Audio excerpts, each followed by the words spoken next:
పూర్తి వివరాలకు చదవండి రేపటి అక్షర శిల్పం దినపత్రికలో.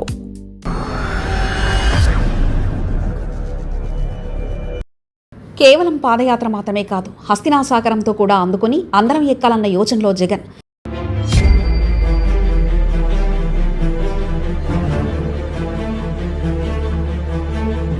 వైసీపీ అధినేత వైఎస్ జగన్ ఈసారి కూటమిగా ప్రత్యర్థులు కలిసి వచ్చిన గెలుపు కోసం స్ట్రాటజీని వర్కౌట్ చేస్తున్నారు.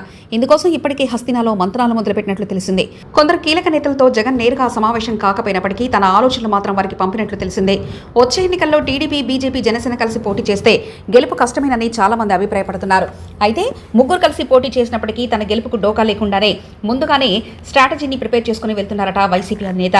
అందులో భాగంగా తాను అధికారంలోకి వచ్చిన తర్వాత కూడా నమ్మకమైన మిత్రుడిగా ఉన్నారంటూ సంకేతాలు ఇప్పటికే కొందరికి ద్వారా చేరవేశారనే సమాచారం. వైఎస్ జగన్ బీజేపీతో నేరుగా పొత్తు పెట్టుకోరు, ఆయన ఒంటరిగానే పోటీ చేస్తారు. కానీ ఎన్నికల్లో గెలుపోటములతో సంబంధం లేకుండా 2012 నుంచి జగన్ కేంద్రంలో ఎట్టి పరిస్థితుల్లోనూ కాంగ్రెస్ వైపు చూడలేదు. కాంగ్రెస్ ను ప్రధాన శత్రుగా మాత్రమే చూస్తూ వచ్చారు. 2014లో అధికారంలోకి రాకపోయినా, 2019లో అధికారంలోకి వచ్చినా, 2024లో ఓటమి పాలైనప్పటికీ తన బలగాన్ని మాత్రం బీజేపీ వైపు మాత్రమే మళ్లించారు. అంతే తప్ప మరోవైపు చూడలేదు. అందుకే నా చూపు ఒకవైపు అన్నట్లుగా ఆయన వ్యవహార శైలి ఉంది. కానీ చంద్రబాబు మాత్రం 2018 ఎన్నికల్లో తెలంగాణలో కాంగ్రెస్ తో పొత్తు పెట్టుకున్న విషయాన్ని కూడా ఈ సందర్భంగా గుర్తు చేస్తున్నారు. అందుకే తనకు ఎన్నికల్లో పరోక్ష సహకారం అందించాలని జగన్ బలంగా కోరుకుంటున్నారు. అందులో భాగంగానే ఇప్పటివరకు జగన్ కమలంతో ఎట్టి పరిస్థితుల్లోనూ కయ్యానికి దిగడం లేదు. జగన్ నోటి నుంచి బీజేపీపై విమర్శలు చేయకపోవడం కూడా అదే కారణమని అంటున్నారు.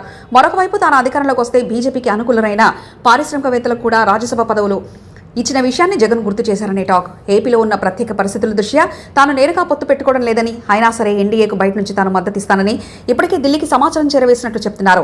మొత్తం మీద జగన్ ఈసారి కేవలం పాదయాత్ర మాత్రమే కాదు, హస్తినాసాగరంతో కూడా అందరం ఎక్కాలన్న యోచనలో ఉన్నారు.